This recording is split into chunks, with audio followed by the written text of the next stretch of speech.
But let's move back on then, Mick, to the national stage here.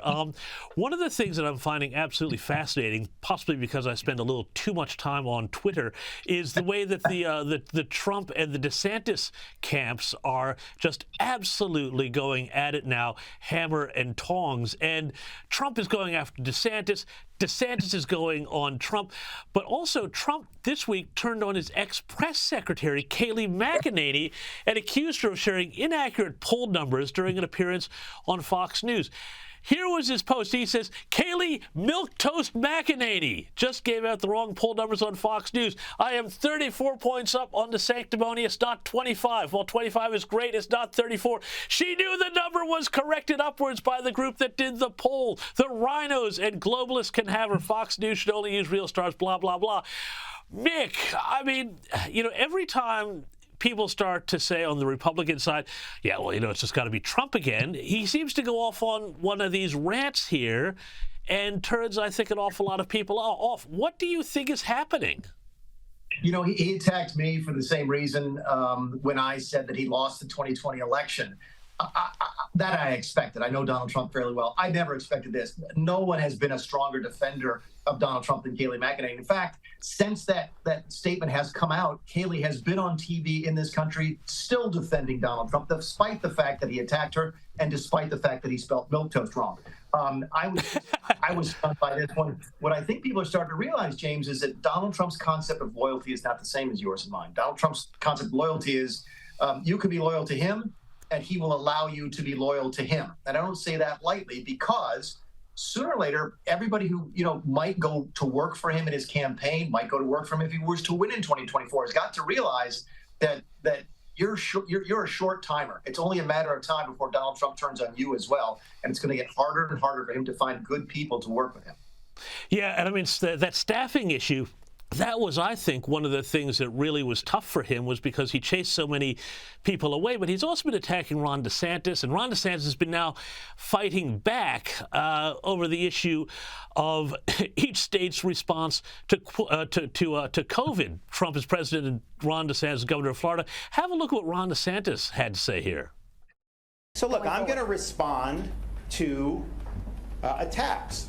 I mean, if you say Cuomo did a better job with COVID than Florida did, first of all, that's not what he used to say. This is like new. Like 6 months ago, he would have never said that, right? He used to say how great Florida was. Hell, his whole family moved to Florida under my governorship. Are you kidding me?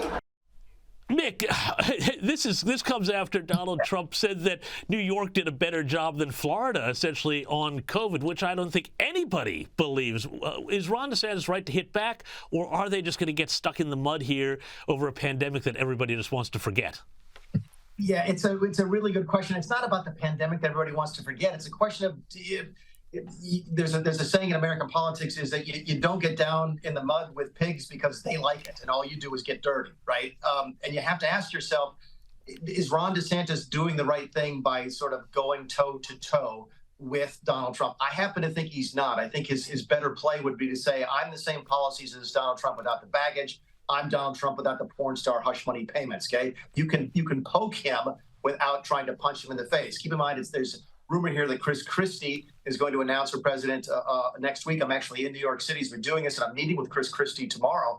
And I fully expect Chris Christie to be the person who comes out slugging at Donald Trump, which means that Ron DeSantis doesn't really need to do it if he wants to.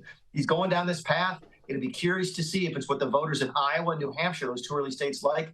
I don't think it's the right thing for Ron to do, but I'm not running for president. He is, and the proof will be in the pudding.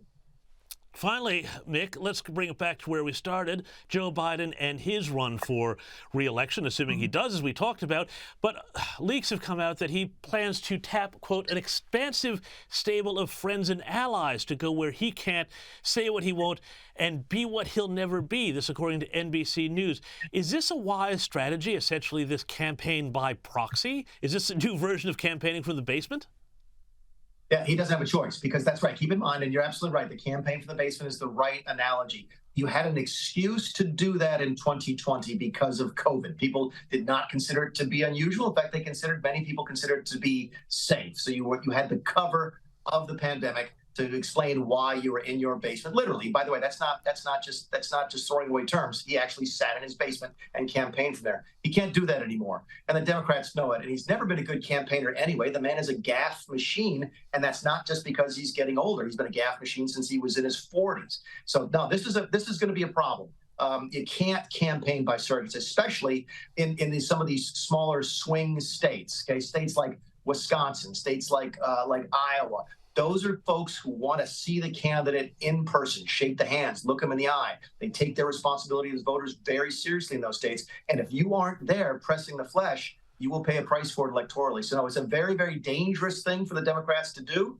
But given Biden's physical limitations, I'm not sure they have a choice. Mick Mulvaney, thank you so much for your insights as always, and we'll speak next week. Now, we've got a lot more U.S. report to come, including Don Jr. But first, a little bit more of Joe Biden doing his Grandpa Simpson routine at the Air Force Academy. A few months ago, I called to speak to my national security advisor. He was out here, but I was told he was unavailable. Turns out, First Andrew Deaver had him out doing loops and barrel rolls on a glider.